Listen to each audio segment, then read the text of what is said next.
السلام علیکم ورحمۃ اللہ وبرکاتہ۔ حضرت مولانا منظور احمد مینگل صاحب نے اعتکاف کے تمام مسائل سے مسلمانوں کو آگاہ کیا ہے کہ اعتکاف میں کن مسائل کا سامنا درپیش ہوتا ہے اور کن مسائل سے واقف ہونا ضروری ہے۔ ان تمام مسائل سے واقفیت حاصل کی جائے اور مولانا صاحب کے اس بیان سے استفادہ کی جائے، فائدہ اٹھایا جائے، تو یہ بیان کو غور سے سنیں۔ خاص طور پر اب ان دنوں میں یہ آخری عشرہ آ چکا ہے، اس میں ساتھی اہتمام کریں۔ اب ظاہر ہے کہ کل 18 ہے اور کل 19 ہے اور پرسوں اللہ آپ کا بھلا کریے کہ 20 کے عصر کی نماز کے بعد سورج غروب ہونے سے پہلے 5 منٹ 10 منٹ پہلے، سورج غروب ہونے سے پہلے آپ اپنا بستر اٹھا کر کے مسجد میں آ جائیں۔ ہمت کر لے ساتھی، آپ کے محلے کی جو قریبی مسجد ہوتی ہے، میں یہاں کا تو نہیں کہہ رہا، آپ کو دور دور سے ساتھی آ رہے ہوتے ہیں، آپ اپنے محلے کے قریبی مسجد میں وہیں آپ اعتکاف میں بیٹھ جائیں۔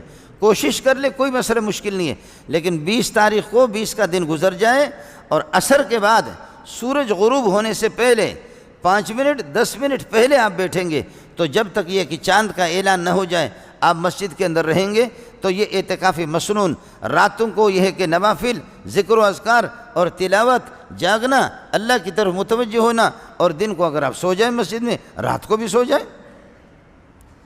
لیکن کوشش یہ ہو، اور آپ پر کوئی مسئلہ نہیں ہے، اور کوشش یہ ہونی چاہیے کہ آدمی مسجد سے باہر بغیر کسی ضرورت کے نہ نکلے۔ آپ نے دیکھا ہوگا نا، یہ جو بچے ہوتے ہیں نا جو پیشاب کرتے ہیں، گند کرتے ہیں، تو والدہ غریب ان کی گند صاف کرتی ہے، کس پیار محبت کے ساتھ گند صاف کرتی ہے۔ ناک آپ نے کبھی کسی ماں کو نہیں دیکھا ہوگا، بہت کم مائیں ایسے ہوں گے کہ جو اپنے بچے کے پیشاب اور گند کو صاف کرے، پاخانہ کو صاف کرے اور اپنے ناک پر کپڑا رکھے، ناک کو نہیں، وہ محبت اس کی اتنی ہے کہ اس محبت میں وہ اس کو بدبو محسوس نہیں ہو رہی ہے، وہ پیشاب اس کو پیشاب لگ بھی نہیں رہا۔ کس عقیدت کے ساتھ اماں وہ اس کو صاف کرتی ہے۔ مسجد کے اندر گند کرنا، مسجد سے پاکیزہ جگہ کائنات کے اندر کوئی بھی نہیں ہے، مسجد کے اندر گند کرنا کوئی اس کی اجازت نہیں ہے۔ لیکن اگر کوئی اعتکاف میں بیٹھتا ہے، پیٹ اس کا خراب ہے، اور خدا نہ خواستہ اس کی اگر کوئی ری 1 یا 2 اگر ری اس کی نکل گئی تو شرعاً اس کے لیے اجازت ہے، پیشاب کے لیے، پاخانہ کے لیے وہ جا سکتا ہے۔ عام ٹھنڈ حاصل کرنے کے لیے نکلنا، جا کر کے غسل کرنا، اس کی اجازت نہیں ہے۔ اعتکاف میں جو ساتھی ہمارے بیٹھتے ہیں تو وہ ٹھنڈ حاصل کرنے کے لیے چلے جاتے ہیں کہ جا کر کے غسل کریں، نہیں، ضروری اگر غسل ہو گیا، احتلام ہو گیا، پھر تو ٹھیک ہے، لیکن ٹھنڈ حاصل کرنے کے لیے جا کر کے غسل کے لیے مستقل یہاں سے نکلنا، اس کی اجازت نہیں ہے۔ ہاں یہ کر سکتا ہے کہ جیسے اس کو پیشاب لگ گیا، اور بڑا پیشاب لگ گیا یا چھوٹا پیشاب لگ گیا، اور وہ یہاں سے نکل رہا ہے، وہ یہاں سے پیشاب کی، اور اسی میں جاتے جاتے وہاں جیسے پیشاب کی اور جلدی غسل کیا، وہ نکلا ہے پیشاب کے لیے، پھر تو گنجائش ہے، لیکن مستقل اس کے لیے نکلنا، غسل کرنے کے لیے نکلنا، ٹھنڈ حاصل کرنے، اس کی اجازت نہیں ہوگی۔ دن کو تو ظاہر ہے کہ نہ کھانے کی اجازت ہے، نہ پینے کی اجازت ہے، نہ سگریٹ کی اجازت ہے۔ سگریٹ کی اجازت مسجد میں نہیں ہے، حقہ کی اجازت مسجد میں نہیں ہے۔ معتکف کو اس کی اجازت ہے کہ پیٹ میں گڑبڑ ہے، وہ اپنی ری خارج کریں، اس کی اجازت ہے۔ یہ ری اس کا پھر بھی اتنا گندا نہیں ہے جتنا وہ سگریٹ گندا ہے۔ آپ سگریٹ کی قیمت کا اندازہ لگائیں، جو میرے ساتھی سگریٹ کھا رہے ہیں وہ اندازہ کریں کہ سگریٹ کیا ہے۔ سگریٹ پینے کے لیے رات کو اجازت نہیں ہے، ہاں اس طرح اجازت ہے کہ قضاء حاجت کے لیے جا رہا ہے، چھوٹا پیشاب ہے یا بڑا پیشاب، وہاں پر پیشاب پر بیٹھ کر کے سگریٹ پیے، تو سگریٹ کی قیمت کا اندازہ لگائیں کہ کتنی یہ ہے کہ عظیم چیز ہے اور کتنے مقدس چیز ہے کہ اللہ اس کی اجازت نہیں دے رہا ہے، پخانے کی حالت میں بیٹھے پھر سگریٹ پی سکتا۔ وہ ساتھی جو سگریٹ پی رہے ہیں نا، وہ اندازہ لگائیں کہ یہ سگریٹ کتنی قیمتی چیز ہے۔ مستقل سگریٹ پینے کے لیے اجازت، نہ مسجد میں پینے کی اجازت ہے، نہ مسجد سے باہر نکل سکتا ہے۔ اگر پیشاب کے لیے جا رہا ہے، قضاء حاجت کے لیے جا رہا ہے، تو راستے میں سگریٹ یا وہاں پر بیٹھ کر کے دونوں طرف سے دھواں جاری ہو جائے۔ وہاں پر بیٹھ کر کے پھر وہ سگریٹ پیتے ہیں۔ میں عرض کر رہا ہوں کہ اس بدبخت اس سگریٹ کی اس کی قیمت کا آپ اندازہ لگائیں۔ یہی حال ہے نسوار کا، یہی حال ہے، اللہ آپ کا بھلا کریے کہ نسوار کا۔ ہاں اگال دان لے جائیں ساتھی اپنے پاس، گنجائش ہے، نسوار یہ کہ تھوکے، لیکن مسجد کی صفائی، مسجد کی نظافت، اس کا یہ ہے کہ آدمی اہتمام کرے۔ اگر اللہ پاک کسی کو توفیق دے دے تو پرسوں عصر سے لے کر کے اگر سورج غروب ہو گیا، سورج غروب ہونے کے 2 منٹ بعد آپ مسجد میں داخل ہو گئے اعتکاف مسنون کے لیے، آپ سے چھوٹ گئے، اعتکاف مسنون ختم۔ سورج غروب ہونے کے 2 منٹ بعد بھی اگر آپ داخل ہو جائیں گے تو آپ کا اعتکاف نہیں ہوگا، اعتکاف مسنون نہیں ہوگا۔ اعتکاف مسنون میں یہی ہوگا کہ آپ سورج غروب ہونے سے 5 منٹ 10 منٹ پہلے جو ساتھی اس کا اہتمام کر سکتے ہیں وہ اہتمام کریں۔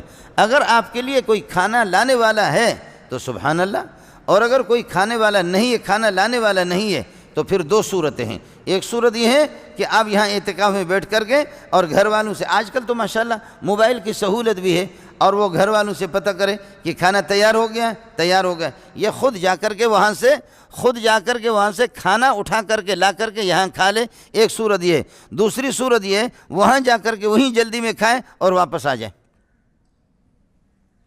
دونوں صورتوں میں اجازت ہے۔ مسئلہ رہ گیا، اللہ آپ کا بھلا کرے، خواتین کا۔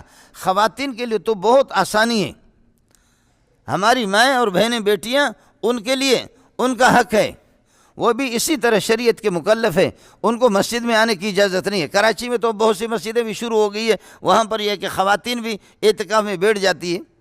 پردے کا جہاں پر اہتمام ہو جائے اور جہاں پر اللہ آپ کا بھلا کریے کہ باقاعدہ خواتین کے تقدس ہو، ان کا احترام اور بے پردگی اگر نہ ہو تو گنجائش تو ہے، لیکن کراچی میں اس طرح اور ہمارے علاقوں میں اس کا نظام بہت کم ہے، اس کا رواج اتنا نہیں۔ حرمین میں تو ہوتا ہے ماشاءاللہ، حرمین وہاں مسجد حرام میں، دیگر جگہوں میں، لیکن خواتین کے لیے کہ آپ کو مسجد میں جانے کی ضرورت کیا ہے؟ مسجد میں کیوں جائے؟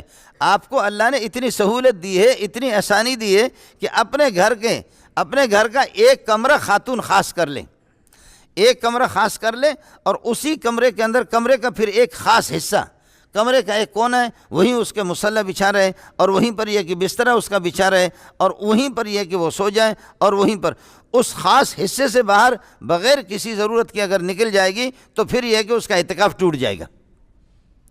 اس کے لیے تو بڑی سہولت ہے۔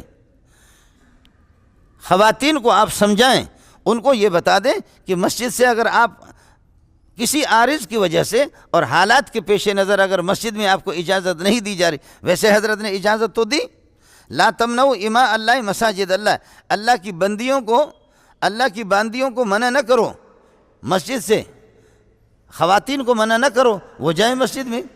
جہاں پردے کا انتظام ہو تو ظاہر ہے کہ ان کا حق ہے، وہ بھی اسی طرح احکام شریعہ کے مکلف ہے، لیکن جہاں فساد کا مسئلہ ہو، اماں عائشہ خود فرماتی ہے کہ محمد رسول اللہ کے زمانے میں جو کیفیت تھی، جو مسئلہ تھا، لو رأى النبی صلی اللہ علیہ وسلم ما احدثت النساء لمنعهن المسجد كما منعت نساء بنی اسرائیل۔ اگر محمد رسول اللہ جب حضرت کے جانے کے بعد جو فسادات کا دروازہ جو کھل گیا، حضرت کے جانے کے بعد جو حالات ہو گئے، اگر ان حالات کو محمد رسول اللہ خود دیکھ لیتے تو عورتوں کو منع کر لیتے۔ حضرت زبیر نے اپنی بیوی کو کہا کہ مسجد میں نہ جا، مسجد نبوی میں نہ جا نماز کے لیے۔ اب محمد رسول اللہ نہیں رہا، اب وہ حالات نہیں رہے، اب وہ پاکیزگی بھی نہیں رہی، فوراً نبی کے مجلس میں بیٹھتے ہوئے وہ نور ہوتا تھا کہ صحابہ کہتے کہ جی یہاں سے نکل جاتے ہیں تو وہ نورانیت رہتی بھی نہیں ہے۔ آپ کی مجلس کی برکات تو الگ ہی ہوتے تھے۔ حضرت زبیر نے بیوی سے کہا کہ اب نہ جا، حالات مجھے اچھے نہیں لگ رہے۔ بیوی نے کہا کہ جب اللہ کے نبی نے منع نہیں کیا تو اب آپ کون ہوتے؟ میں جاؤں گی، میں 5 نمازوں کے لیے مسجد جاؤں گی، مسجد نبوی جاؤں گی۔ حضرت زبیر نے فرمایا کہ آپ نہ جائیں۔ کہا میں جاؤں گی، جب نبی نے منع نہیں کیا تو آپ کون ہوتے؟ میں جاؤں گی۔ تو تاریک رات تھی، چاندنی رات نہیں تھی، تاریک رات تھی، بیوی نکل گئی عشاء کی نماز کے لیے، سخت قسم کے اندھیرے اور بادلیں۔ حضرت زبیر آہستہ آہستہ پیچھے نکلا، کس کر کے ایک تھپڑ مارا، دوسرا تھپڑ مارا اور وہاں سے غائب ہو گیا۔ تو حضرت کی بیوی واپس ہو گئی، جماعت پہ بھی نہیں گئی، تو دوسرے دن بھی نہیں جا رہی ہے، تیسرے دن بھی نہیں جا رہی ہے، چوتھے دن بھی نہیں جا رہے۔ حضرت زبیر نے کہا محترمہ خدا خیر کرے، آپ تو روزانہ جاتی تھی نماز کے لیے، میں نے آپ کو منع کیا لیکن اب یہ ہے کہ مان نہیں رہی تھی، اب آج کل آپ نے جماعت کو چھوڑ دیا، اب جا کیوں نہیں رہی ہے؟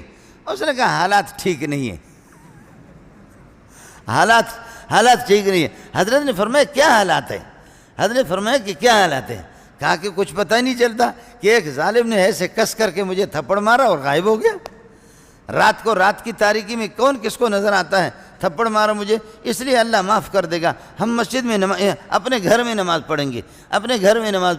حضرت زبیر نے جب اس نے وہاں جانا چھوڑ دیا، پھر گھر میں عبادت کا اہتمام کیا، تو چند دنوں کے بعد حضرت زبیر نے فرمایا وہ جو جن تھا، جس جن نے آپ کی پٹائی کی وہ میں تھا، جس جن نے آپ کی پٹائی لگائی تھی وہ میں تھا۔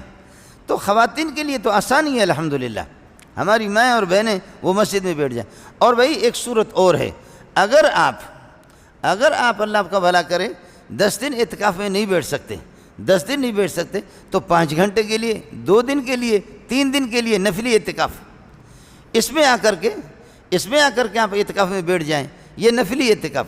اور اگر 2 دن، 3 دن، 4 دن کی قربانی نہیں دے سکتے تو اتنا تو کر سکتے ہیں کہ اپنی ڈیوٹی سے فارغ ہو کر کے 4 گھنٹے کے لیے، 3 گھنٹے کے لیے آپ آگے، ظہر کے بعد آگے، آپ عصر سے مغرب تک آگے، اور عشاء کے بعد اب 3-4 گھنٹے یہ کہ بیٹھ گئے، اور یہ کہہ دو کہ پروردگار میرے پاس جو پونجی ہے، یہ پونجی اس قسم کی نہیں ہے کہ میں آپ کے سامنے اس کو پیش کر سکوں، یہ میری تھوڑی سی پونجی ہے، لیکن جہاں تیری رحمت کے دریا وہ جوش میں آ جاتے ہیں، جہاں اعتکاف مسنون والوں کے ان کی مغفرت کے فیصلے آپ فرماتے ہیں، میں اعتکاف مسنون نہیں کرتا، میری مصروفیات زیادہ ہے، میری مجبوریاں زیادہ ہے، میرے روزگار کا مسئلہ ہے، لیکن اے اللہ میں 24 گھنٹے میں 2 گھنٹہ 3 گھنٹہ مسجد میں جیسے داخل ہو گیا، نویت الاعتکاف، اس کی کوئی ضرورت نہیں نویت الاعتکاف کی، بس آپ کے ذہن میں رہیں کہ میں اعتکاف، اے اللہ یہ میری چھوٹی سی پونجی ہے۔ یوسف کی خریداروں میں لوگ چند سکے بھی لے کر کے جاتے ہیں کہ یوسف کو کسی طرح ہم خریدیں، یہ تو ہوتا ہے، اس لیے کبھی اس کی رحمتیں جوش میں آ جاتی ہے، جہاں اوروں کی مغفرت اعتکاف مسنون والوں کی، پھر اعتکاف والوں کا مجھ پر بھی احسان ہے اور آپ پر بھی احسان ہے، اس لیے ساتھی اس کا اہتمام کر لیں۔